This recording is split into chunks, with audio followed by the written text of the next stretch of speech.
शाश्वत संबंध अगर आपका किसी से है तो वो ईश्वर से है। ईश्वर से आपका जन्म हुआ है और अंततः ईश्वर में समाहित हो जाना है आपको। इसलिए सबसे बड़ा शाश्वत संबंध आपका ईश्वर से है। बहू आपको दुख देती है या सास आपको दुख देती है तो कभी दुखी मत होना, क्योंकि ये सारे संबंध बाहर के हैं। बेटा हो, बेटी हो, माता पिता हो, भाई बंधु हो, कोई आपका साथ नहीं देगा। एक कहावत है, पत्नी साथ देगी मकान तक, भाई बंधु साथ देंगे शमशान तक और बेटा साथ देगा मुखाग्नि तक और आपके कर्म साथ देंगे भगवान तक। त्वमेव माता च पिता त्वमेव बंधु च सखा त्वमेव विद्या द्रविड़म त्वमेव सर्वम मम देव देव। मतलब उस परम पिता परमेश्वर को माता पिता भाई बंधुओं में देखने की बात कही गई है। तो भारत में एक युग ऐसा भी था कि हम माता पिता भाई बंधुओं में हम ईश्वर को देखते थे और उसी हिसाब से उनकी हम पूजा अर्चना करते थे, उसी हिसाब से हम उनको निभाते थे, उनके साथ हम बड़े अच्छे से रहते थे। लेकिन समय बदल रहा है, दृष्टि बदल रही है, दृष्टिकोण बदल रहा है। अब बेटे और बाप का जो संबंध रह गया है वो संपत्ति तक रह गया है। नारायण सूक्ष्म है, विष्णु सूक्ष्म है, हरि सूक्ष्म है। इसलिए नारायण को देखने के लिए आत्मचक्षु की आवश्यकता है। और आत्मचक्षु कैसे जागृत होगा? सद्गुरु के माध्यम से। जब आप दीक्षा लोगे तो ये जो चर्म चक्षु से अभी आप शरीर देख रहे हो, गुरु का शुरू में ही मैंने कहा कि गुरु की स्थिति ऐसी है कि ब्रह्मा विष्णु महेश की स्थिति है, पर ब्रह्मा विष्णु महेश तो आपको दिख नहीं रहा है शरीर में। अभी शरीर दिख रहा है और शरीर इसलिए दिख रहा है क्योंकि अभी सिर्फ चर्म चक्षुओं से देख रहे हैं। मैं जब दीक्षा ली और मैंने जब देखा तो इसी गुरु में मैंने ब्रह्म को देखा और ये मेरी पुस्तक है ब्रह्मवाणी। जब आप इसे पढ़ोगे तो उस ब्रह्म से वार्तालाप है और आप जीवों के लिए संदेश है उस ब्रह्म के द्वारा। ईश्वर को आप नहीं देख सकते हो क्योंकि आप सिर्फ बाहर की व्यवस्था में उलझे हैं। ईश्वर को कौन देख सकता है? जो ईश्वर को जानना चाहता है वो जान लेता है, जो ईश्वर को जानना नहीं चाहता वो कभी नहीं जान पाता है।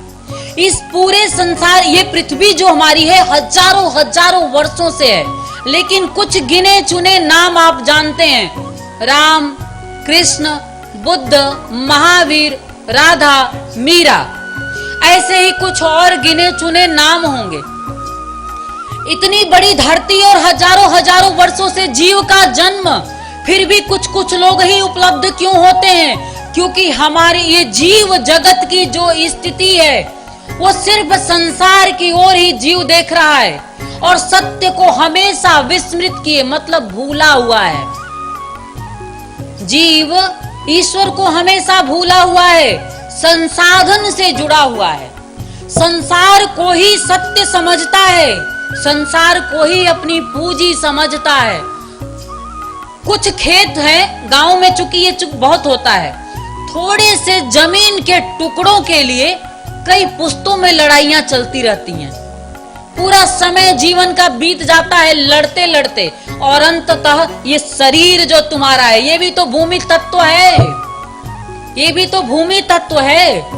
खेत के लिए लड़ते रहते हो और खेत यहीं रह जाता है और ये जो शरीर है जिसे परमात्मा ने बनाया है इसका आप उपयोग ही नहीं कर पाते हो और अंततः घर में ही लड़ते, कलह करते, विवाद करते संसार से विदा हो लेते हो। क्या रखा है फिर इस विवाद में? मैं तो ये कहती हूँ संसार की कोई भी वस्तु हो उसे इस दृष्टिकोण से देखो कि ये जब तक मैं हूँ तब तक ही उसका उपयोग कर सकता हूँ। अच्छा बताओ, जब कोई मर जाता है तो खेत उसके काम आता है क्या? नहीं आता है। जब कोई मर जाता है तो धन उसके काम आता है? नहीं आता है। रोटियां घर में बनी पड़ी रहती हैं, रोटियों के लिए भी लड़ाइयां होती हैं। अनाज पैदा जो करते हो उसमें भी भाई भाई लड़ते रहते हैं कि इतना हमको चाहिए। अरे रोटियों के लिए कितने दिन रोटियां खाओगे? शरीर की एक सीमा है और एक दिन ये समाप्त होने वाला है। जो समाप्त होने वाला है उसे उसी दृष्टिकोण में देखते हुए उतनी ही सत्यता के साथ जीवन यापन करो। आपके जीवन का जो मूल है वो प्रेम है, जो आपके जीवन का मूल है वो शांति है। इसलिए मैं आप सबसे एक ही बात कहना चाहूंगी, भगवान 2 रोटियां भी अगर आपको दे रहा है ना, तो बड़े संतोष में अपने घर में आधे आधे टुकड़ों में बांट करके खा लेना, पर रोटियों के लिए लड़ाई मत करना।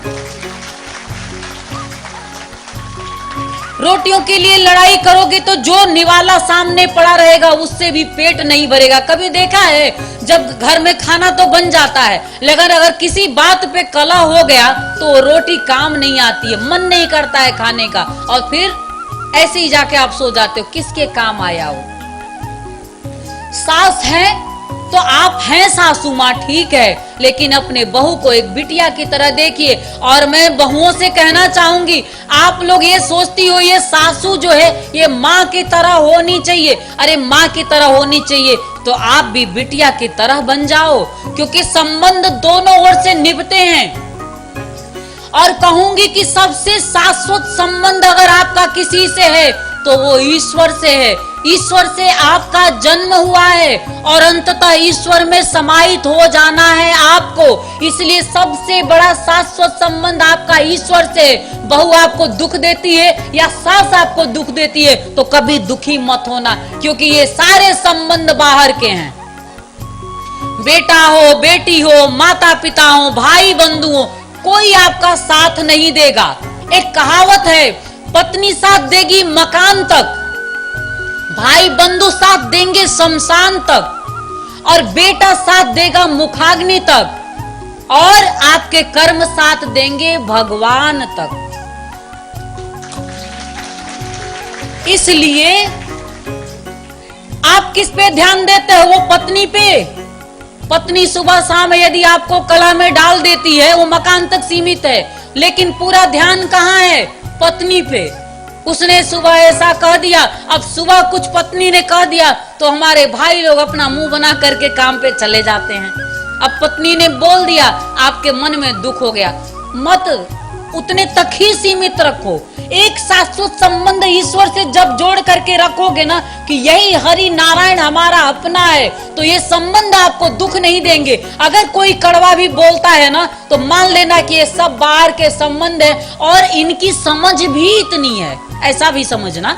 कभी कभी क्या होता है, आपके माता पिता होते हैं या किसी भी संबंध में लोग आपके होते हैं, प्रेम आपको बहुत करते हैं पर बोलने का तरीका ही नहीं होता है। अब बोलने का तरीका नहीं होता है तो इसलिए आपको दुख दे जाते हैं। तो थोड़ा सा इनसे विलग होकर के देखने की भी दृष्टि आप डालिए और उसी हिसाब से जीवन को विलग करके चलिए। ये है संबंध तो है, कब तक साथ देंगे? पत्नी मकान तक और लोग भाई बंधु शमशान तक। जब मरोगे इतना ही तो साथ देते हैं लोग, और क्या साथ देते हैं? और कोई अच्छा देखिए, घर में आपके एक रोटी नहीं होता है तो पड़ोसी रोटी देने नहीं आता है, पूछता ही नहीं है, जबकि जानता रहेगा कि रोटी पड़ोस में नहीं बनी है आज, देने नहीं आएगा। जब लोग मर जाते हैं तो कंधा देने के लिए पूरा गांव इकट्ठा हो जाता है। तो ये भाई बंधु आपका साथ देंगे शमशान तक। और बेटा, आज के बेटे ऐसे ही हो गए हैं, समाज बदल रहा है बड़ी तेजी से, भारत बड़ा विकास कर रहा है। कहते हैं हम ना कि हम बड़ा विकास कर रहे हैं, कहीं विकास कर रहे हैं और कहीं ह्रास कर रहे हैं, मतलब कहीं आगे बढ़ रहे हैं और कहीं कुछ खत्म कर रहे हैं। एक समय था बेटे पिता को गुरु समान देखते थे, और पिता में माता पिता में त्वमेव माता च पिता त्वमेव, त्वमेव बंधु च सखा त्वमेव, त्वमेव विद्या द्रविड़म त्वमेव, त्वमेव सर्वम मम देव देव। मतलब उस परम पिता परमेश्वर को माता पिता भाई बंधुओं में देखने की बात कही गई है। तो भारत में एक युग ऐसा भी था कि हम माता पिता भाई बंधुओं में हम ईश्वर को देखते थे और उसी हिसाब से उनकी हम पूजा अर्चना करते थे, उसी हिसाब से हम उनको निभाते थे, उनके साथ हम बड़े अच्छे से रहते थे। लेकिन समय बदल रहा है, दृष्टि बदल रही है, दृष्टिकोण बदल रहा है। अब बेटे और बाप का जो संबंध रह गया है वो संपत्ति तक रह गया है।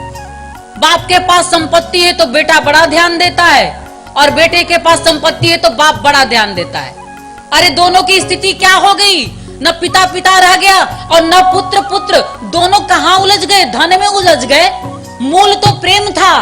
अच्छा, मूल अगर प्रेम है तो जीवन उसी से संचालित हो रहा है। पिता और पुत्र में प्रेम जब खत्म हो जाएगा, माँ और बेटे में या माँ और बेटी में या किसी भी संबंध में प्रेम खत्म हो जाएगा, तो जीवन का संचालन कैसे होगा? और होगा भी तो अधूरा होगा, दुख से पूर्ण होगा, अशांति से पूर्ण होगा। इसलिए जीवन को संचालन करने के लिए मूल पे ध्यान देने की बड़ी आवश्यकता है, प्रेम। और मूल आपका कौन है? परमपिता परमेश्वर, आपका ईश्वर मूल है।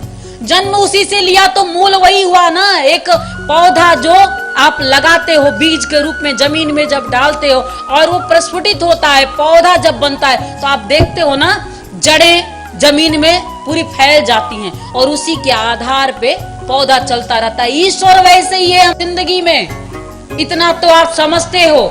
जन्म उससे मिला है, ये श्वासें भी ईश्वर से चल रही है और वो संभाले हुआ है। ये नारायण पालन कर रहा है, हमारा संभाले हुआ है अपनी गोदी में, और इसलिए हमारे जीवन का संचालन हो रहा है।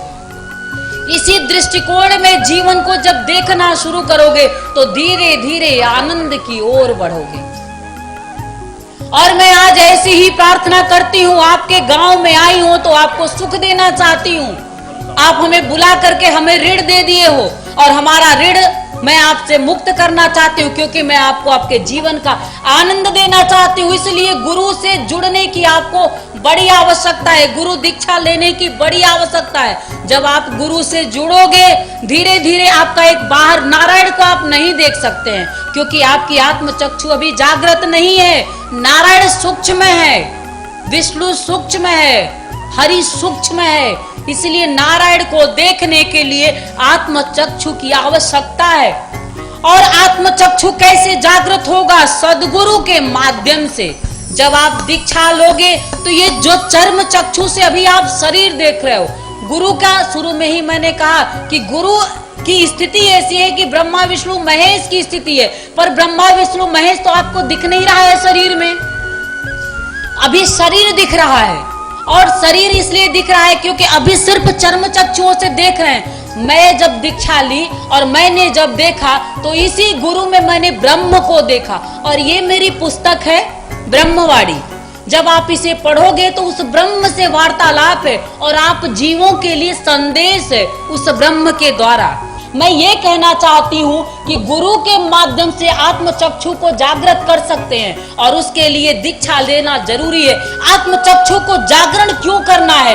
आत्म चक्षु को जागरण करना है सुखी होने के लिए। आप सुख चाहते हैं ना? कौन कौन सुख चाहता है? सुखी होना चाहते हैं ना? तो फिर हाथ नीचे क्यों किए हैं? सुख तो सब चाहते हैं। और अगर सुख चाहते हो तो जय श्री नारायण, जय श्री नारायण, जय श्री नारायण। परम पूज्य गुरुदेव की, परम पूज्य गुरुदेव की, परम पूज्य गुरुदेव की।